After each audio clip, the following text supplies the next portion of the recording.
आओ पूछें आज पहेली, मन को है ये सूझा। धरती की है चार अवस्थाएं, एक बिना नहीं दूजा। जी हाँ, आज हम आपसे कुछ प्रश्न पूछने वाले हैं।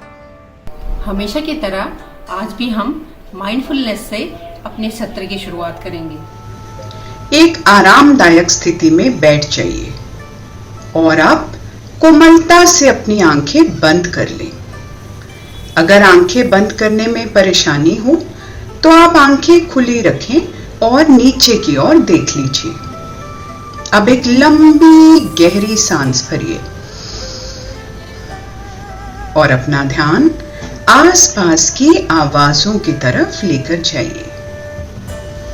कुछ आवाजें दूर से आती प्रतीत हो रही होंगी, कुछ पास से। अब अपना ध्यान अपनी सांसों की तरफ लेकर जाइए। आती जाती सांसों के प्रति सजग हो जाएं।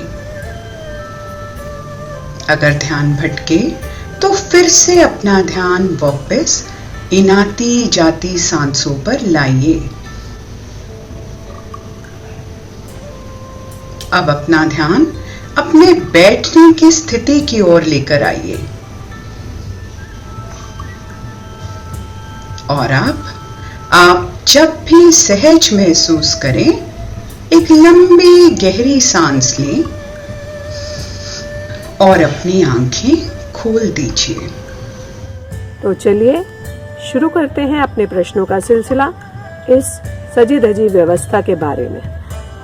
अब आप ये बताएं, कौन सी ऐसी चीजें हैं जो सांस नहीं लेती? अरे भाई, बहुत सारी चीजें हैं जो सांस नहीं लेती हैं। ये देखो, ये मेरा टीवी का रिमोट, और ये देखो टीवी, और तो और ये देखो मोमबत्ती, ये भी सांस नहीं लेती है।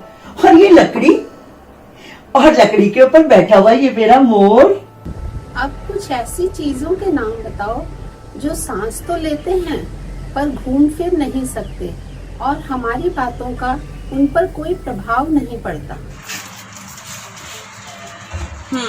हाँ भाई, ये सांस तो लेते हैं, जैसे कि ये पेड़ पौधे, पर ये घूम फिर नहीं सकते और हम कुछ भी कहें उन पर कोई प्रभाव नहीं होता।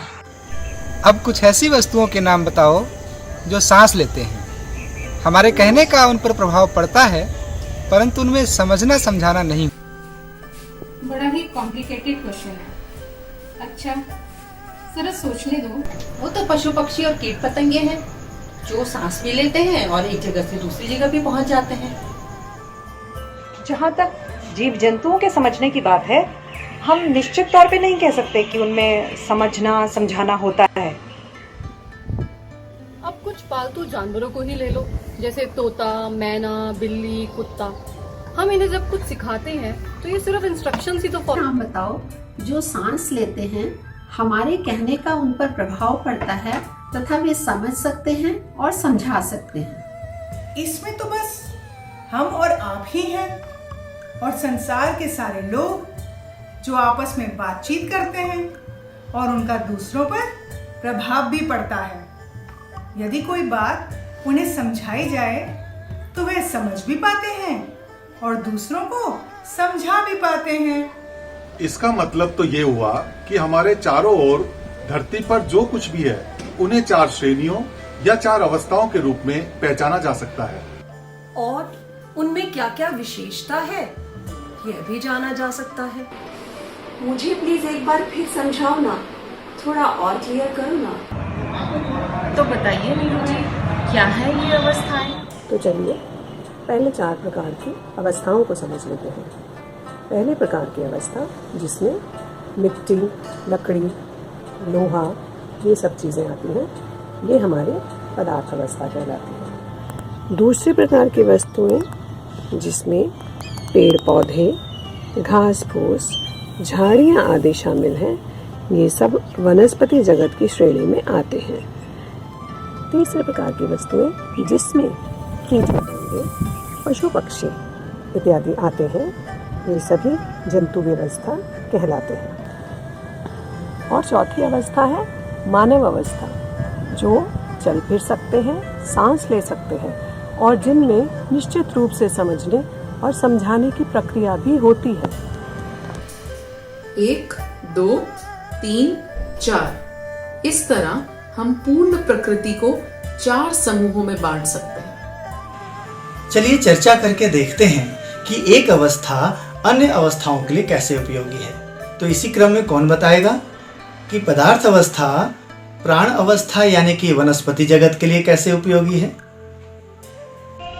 हवा, पानी और मिट्टी वनस्पति जगत के लिए उपयोगी है, यानी पेड़ पौधों को बढ़ने के लिए सूरज की रोशनी और पानी चाहिए और मिट्टी में ही तो ये उगते हैं।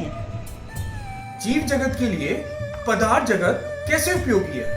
जीवों, जंतुओं और पक्षियों को भी हवा पानी चाहिए और उन्हें भी जो भोजन मिलता है वह मिट्टी में ही तो उगता है। अब बताओ मानव के लिए पदार्थ जगत का क्या योगदान है। पदार्थ जगत का मानव जीवन में पानी, हवा, मिट्टी सभी पदार्थों का बहुत ही योगदान है। तो अब आप विचार करें, ये जो पदार्थ जगत है, वनस्पति जगत है, प्राणी जगत है, ये सभी एक दूसरे के लिए उपयोगी हैं और परस्पर पूरक है। इतना ही नहीं, इनमें जो ये उपयोगिता और पूरकता है ये सदा सदा एक जैसी बनी रहती है।